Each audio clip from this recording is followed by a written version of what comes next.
Welcome everyone to the Library of Iron and Ash, where we read stories from monster hunters and the magical prey they pursue. For this next portion of our story, we begin our descent into the heart of the Goblin nest, where we find a much darker realities than just the monsters themselves.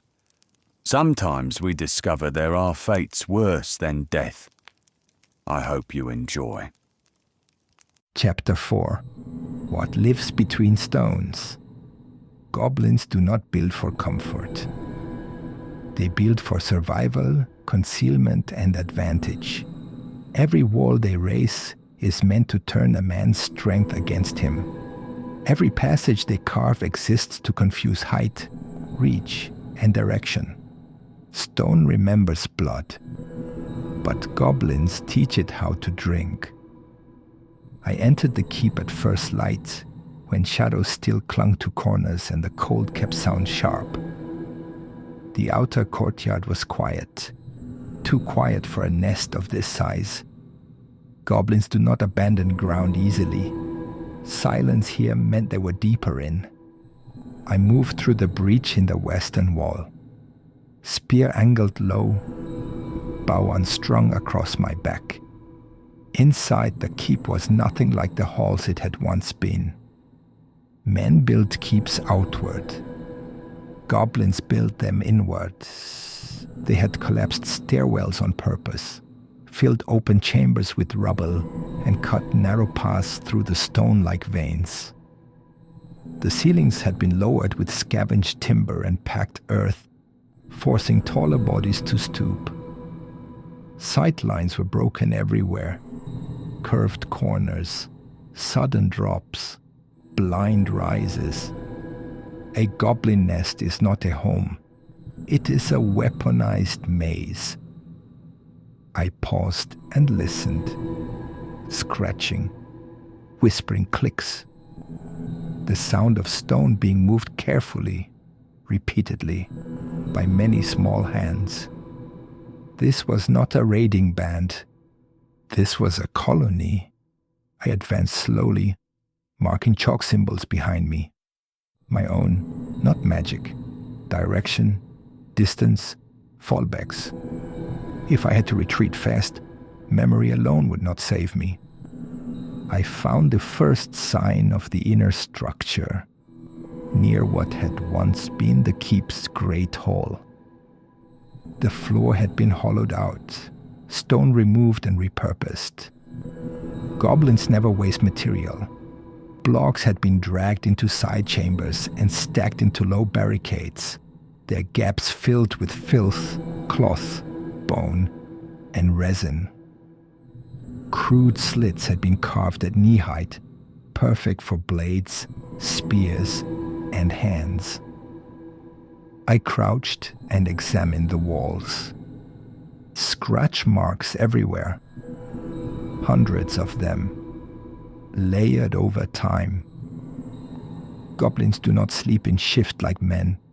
They sleep in clusters, pressed together in warmth, rotating rest naturally. Their nests grow outward from a central holding space, not a throne or den. Something colder settled in my stomach. I followed the air.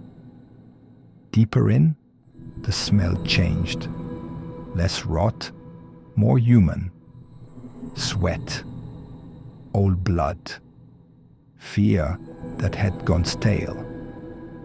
I found the holding chambers beneath the keep. They were not cells. Cells imply intent to keep someone alive and whole. These were pens. Low-ceilinged caverns reinforced with timber and rope, their entrances blocked by stacked stone and bone lattices that could be moved quickly, but held firm against panic. Inside, the ground was layered with filthy bedding, and there were people, women, human and elf alike, some conscious, some not, all thin, all guarded by goblins too old or too scarred to fight on the surface. I did not move. Goblins are a male-only species. They are born that way, die that way, and have never known another path. Their kind continues only through what they steal. They do not understand cruelty the way men do. They understand need. That does not excuse what they do. It only explains why mercy becomes complicated. I counted quietly. Too many. This nest had grown past sustainability. Too many goblins. Too many captives. That meant two things were already happening, whether I had arrived or not. Some of the women would be moved soon, traded, marched, or killed to feed the rest, and some were already past saving. I pulled back into shadow and closed my eyes for a breath. There are moments in a hunt where the creature stops being the enemy and the place itself takes that role. This was one of them. I adjusted my plan. Killing goblins one by one would not be enough.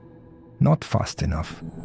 Nests like this respond to pressure by collapsing inward, sealing passages, sacrificing their own to protect the core. If I was to save anyone, it had to be now, or never.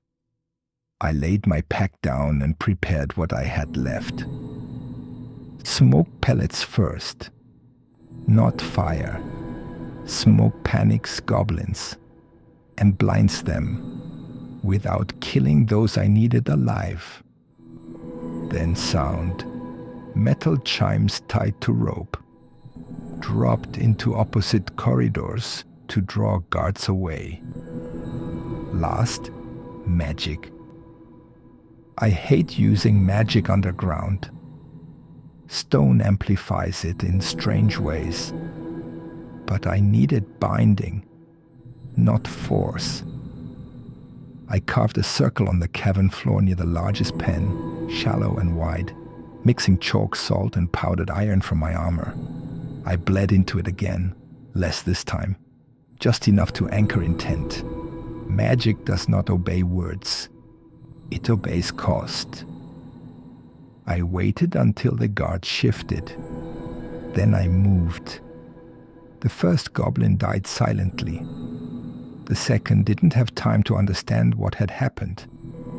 I dragged their bodies into shadow and cut the rope lattice open just enough to slip inside the pen. Eyes turned toward me, wide, terrified, disbelieving. "Quiet," I whispered. "If you can walk, stand.